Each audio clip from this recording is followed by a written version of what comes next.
let's talk about the singing cowboy Gene Autry and ask this question. Was he a great Angel owner?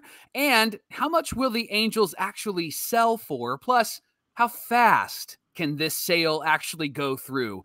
All those questions and more will be answered. You're Locked On with Mike and John, and this is Locked On Angels. You are Locked On Angels, your daily Los Angeles Angels podcast. Part of the Locked On Podcast Network, your team every day.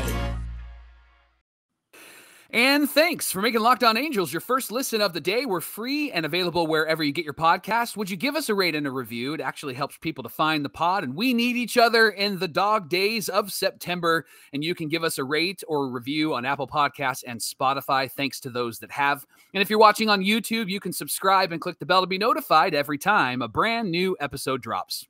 We are so glad you decided to join us for this edition of Locked On Angels, where it's your team every day. You've got the Frisch Brothers, a.k.a. the Super Halo Bros. My name is John, and that's my brother Mike. And my name is Mike, and that's my brother John. Lifelong fans of this team, and we're going to get into the history of the Angels just a little bit, because you and I are going to talk about the singing cowboy, Gene Autry, and with all the ownership talk around the Angels, we wanted to ask the question, Mike, is Gene Autry remembered as a great owner? So let's dive into some of the history we have here, and then we'll decide, was he a great owner for the Angels? Take a vote at the end. There you go. Does that have to be consensus, or can we just vote against each other? Or okay. So Johnny, 1960, Autry actually, he wanted the radio broadcast rights to the Angels team, and baseball execs were so impressed with him that they convinced him that he should be an owner. And so, how about that? Hey, bro, come up with some money and we'll just have you buy this team. So they actually debuted, the Angels did, in 1961. Gene Autry is the owner, and they went 70-91. And unfortunately, we've gotten used to that sort of record over the last couple of years. Yeah. But here's a good note. It was the best winning percentage for a first-year expansion team at the time. Interesting. Yeah. And the Angels led the American League in 1962 until July 4th, but then they ended up finishing third that year. And Autry actually looked at buying a plot in Long Beach for relocation in 1965, but we were doing the Long Beach thing back then too. We've been flirting with Long Beach for almost 60 years, right? Yeah. And so, but actually, Long Beach wanted the Angels to be called the Long Beach Angels, and of course, if we're going to be in a city, you want to be called that city, right? And then Artie took over and said, we're the Los Angeles Angels. So Angels ended up moving to Anaheim. And then Gene said, I want to call the team the California Angels, and wanted them to represent the entire state. And so that's some history and how the Angels got started. Johnny, there's also some really great players in Angel history that played when Gene Autry first bought this team and the years following. Why don't you talk about them? Yeah, because they were an expansion team, they were able to make use of the expansion draft. And oftentimes that's how you see these teams get off to a hot start. Was it the Diamondbacks who won the World Series in 2001, not long after expanding, because they were able to draft from other draft pools from the other teams. And so that actually led to a lot of early success. But think about some of these names, Mike. You had Clyde Wright as an early star. Jim Fregosi was selected in that expansion draft. Hall of Famer. Bobby Knopp was a Rule 5 selection from the Milwaukee Braves. I almost said Brewers. The Braves. And then they did this. They traded for Nolan Ryan in 72 when he was with the Mets, and he was a middle reliever. I heard he was good. Fregosi was part of that. Isn't that interesting how, they found somebody and made a great use out of him, and he becomes one of the greatest, if not the greatest pitcher of all time, other Johnny, than... we have a mutual friend, Gil, who says that the worst decision the Angels ever made was trading Nolan Ryan away because he said he was alive during that time when Nolan was on the Angels. And he said the guy was incredible. And if you wanted to make a comparison, watching Shohei for us, Gil says watching Nolan Ryan is like watching Shohei for us because he was just that good. Absolutely. 79, the Angels reach the ALCS for the first time with guys like Bobby Grich and Rod Carew. Mike, they're picking guys out of drafts like Wally Joyner and Chuck Yep. Finley and Tim Yep. Salmon. And so the thing about Gene Autry that this shows me, yes, I know they only made it 3 times to the postseason. They got to the ALCS each time, but they're drafting super well. They're developing well. But by the time his poor health starts to happen, and kind of in the 90s, his wife Jackie's kind of making decisions. Disney's kind of making decisions. But from 1961 to 95, they got to the ALCS 3 times. Yeah. And I know that's not a lot of success over that time, but you think about the players and you think about who has come through this team and the hollowed halls of Angel Stadium. And really the success kind of started for the Halos. That early 2000 success is when Tony Tavares is hired by Disney, and he hires Bill Stoneman as the GM in 99. Yep.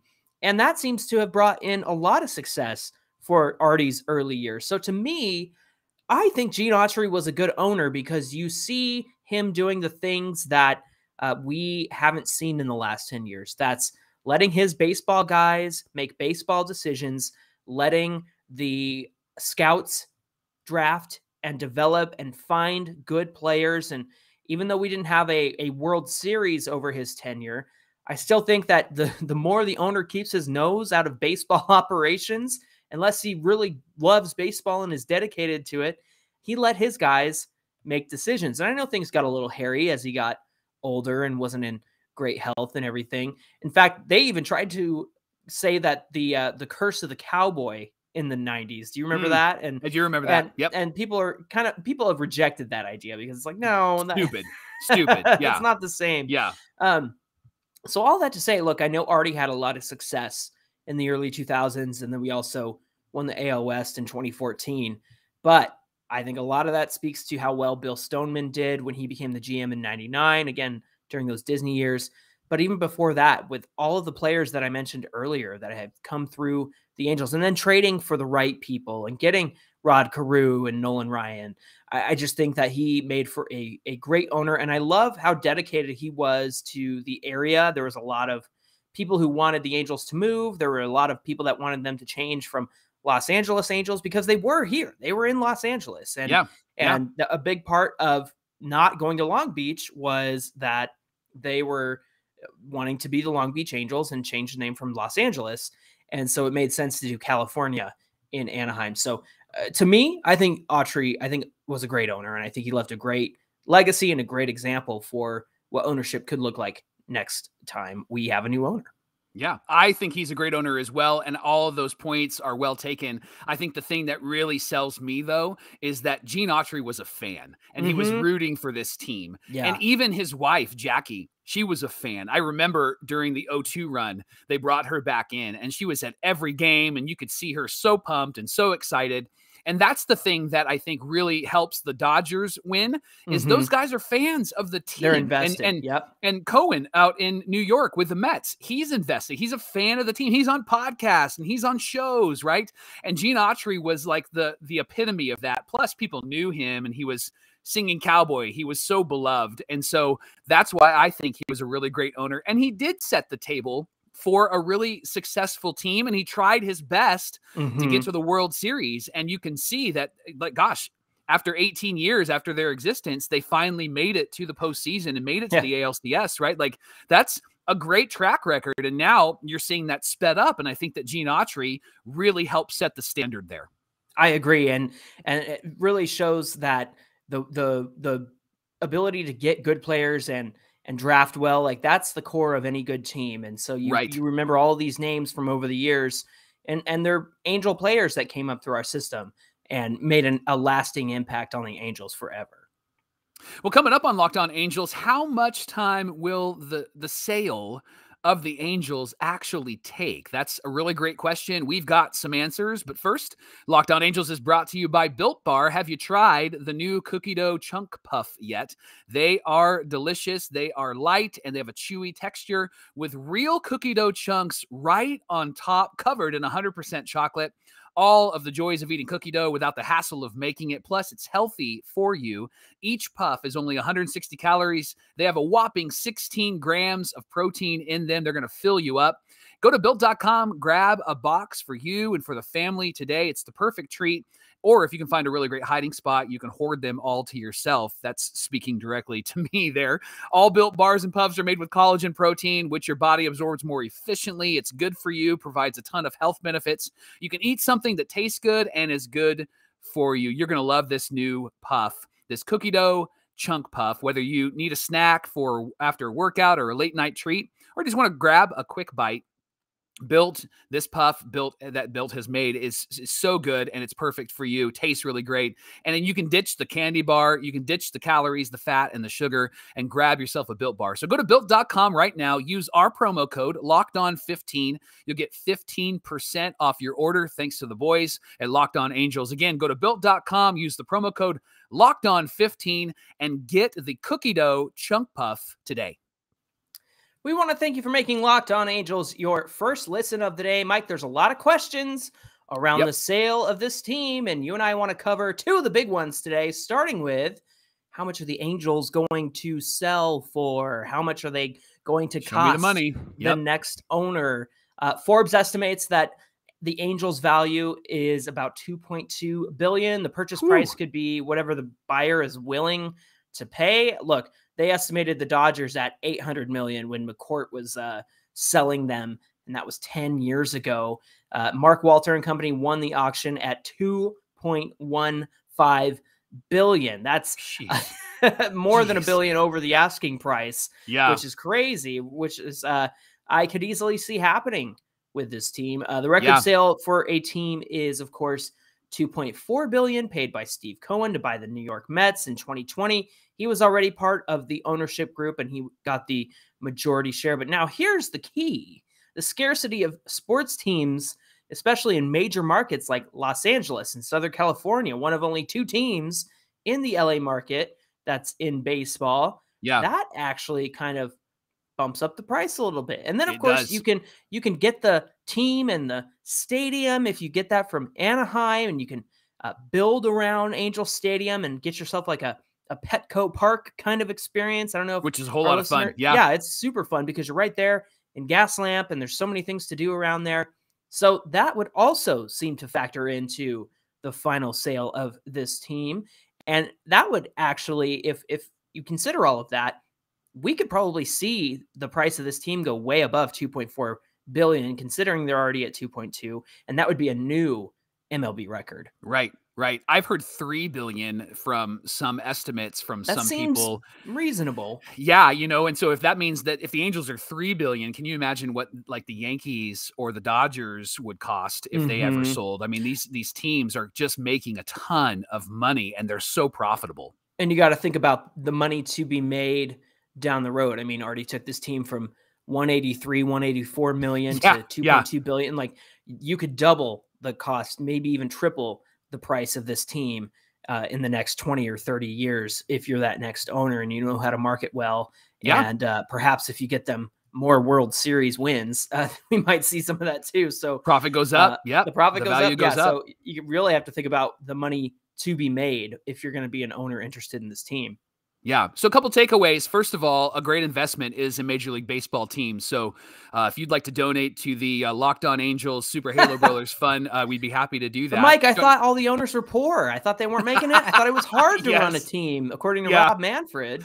Listen, isn't that crazy? That's crazy that's the conversation that's out there when these prices come out. It's unreal that they're even using the word poor in the same sentence as MLB owner. Tesla. Johnny, in my real life, you know that I'm a pastor. Some listeners know that I'm a pastor. So when the Angels were announced as they were going to be put up for sale, one of the people that attend our church came up to me and said, "Hey man, now's your chance." And I said, "I'm going to need some money." And he goes, "I'd throw in $10. And so his name's Dean. So Dean, thanks for your $10. All right, Dean. There we go. We're almost there. So here's a couple of takeaways. First of all, the Angel org in the last really 10 years hasn't been very successful on the field. But as you can see, and Johnny pointed it out, they are attractive off of the field because of where they're at and the possibility of what could be in Anaheim with the stadium.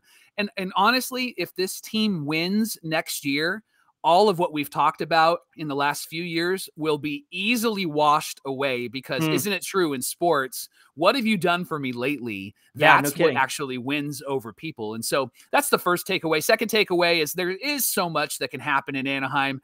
And so I honestly am convinced that the new owners will not move this team simply because there is just way too much opportunity in Anaheim to do some really great things there. And number three, raising the value of the area will actually allow for the owner to put a great product on the field. And so think revenue streams. I mean, Ohtani himself, we've talked about this ad nauseum, but he's a $20 million guy because that's how much resource is coming in. And it's probably going to double over the next year or two, just because of all the eyes that are on the product. And if he does end up winning the Cy Young or the MVP or both, I mean, more eyes are going to be on the product for the Angels specifically. And so there's going to be a lot of revenue that comes in. And then the last thing, Johnny, a good takeaway is Angel fans are committed to this team. Yeah. And we have shown that year over year. Those of you that were Gene Autry fans and you watched the team and have been watching a lot longer than Johnny and I,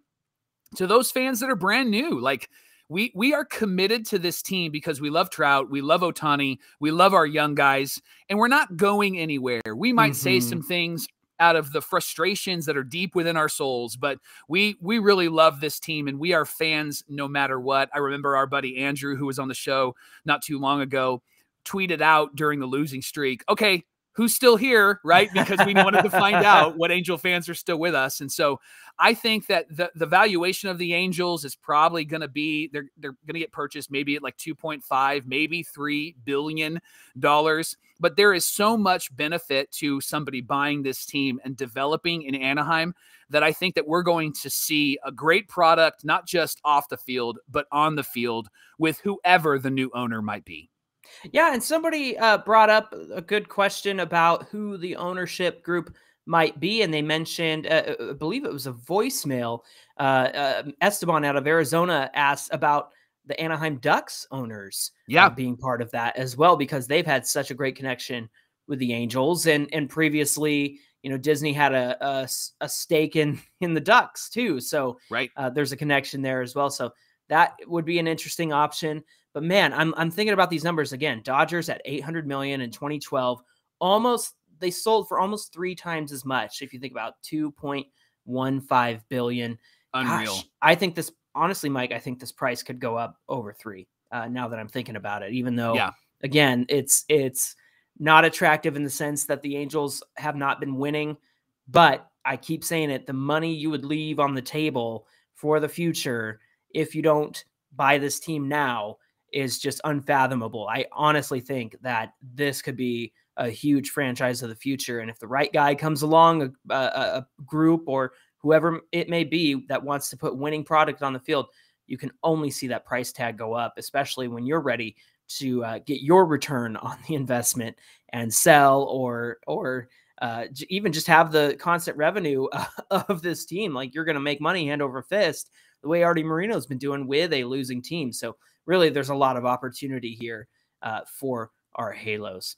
Now, let's transition over to another question. How fast can this happen? What is the realistic timeline? I know that you and I, as fans, would like to see it happen next month, but obviously real that's fast. Not going to happen. Yeah, real fast. But you know, our hope would be by opening day, at least, of next year or soon after.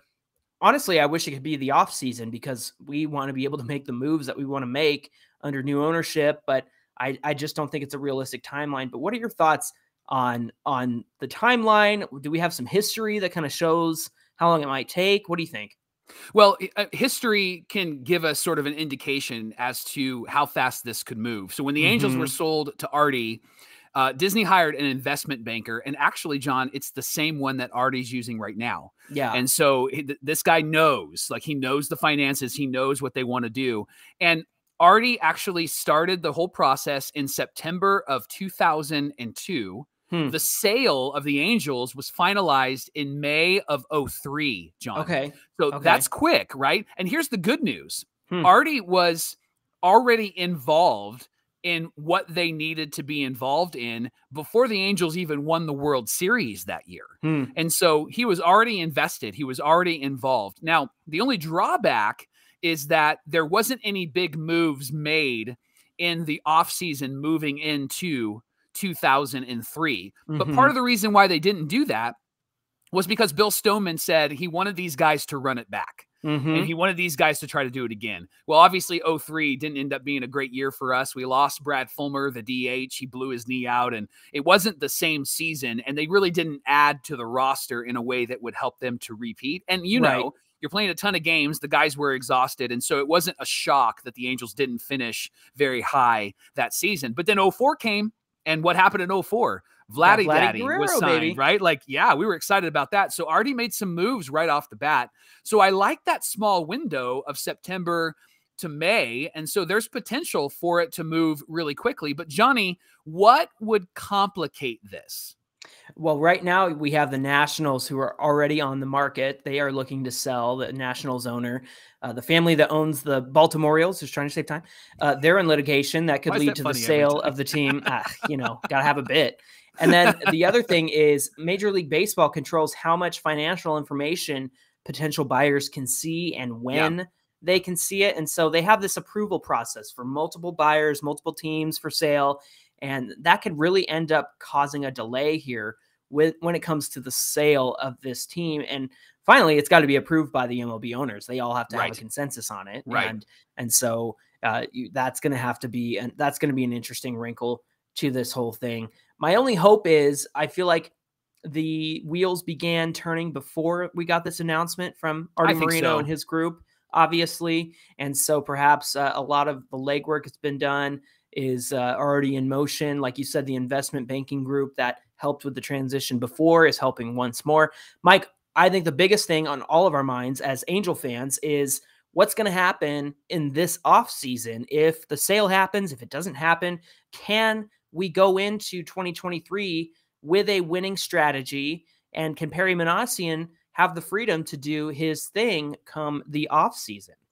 I think that the sooner Perry knows who the potential owner might be will actually impact what he does this offseason. I think that he has a strategy in place, and I don't think that that's changing because if Artie's going to be the owner next year because they haven't found somebody to buy, I'm sure that they've had conversations about what he can spend and what he can't spend. So I don't think that the strategy is going to change. Where I think it could potentially change is if he does know, hey, here's the new owner, and the new owner is like a Steve Cohen, or maybe it's the Golden State Warriors guy or the Rams guy, or maybe that group from Japan. They immediately come in and they're like, spend, bro, do what you need to do to make this a winning team. And your first decision needs to be Shohei Ohtani, right? And so I think that I hope that we can actually get kind of a sense in the offseason who the new owner could potentially be, so that we can actually see Perry flex a little bit and maybe his strategy adjusts. I don't think it changes, but it might adjust to where, hey, the strategy is this. We're going to go with the young guys and we're going to develop and we're going to do that. And we'll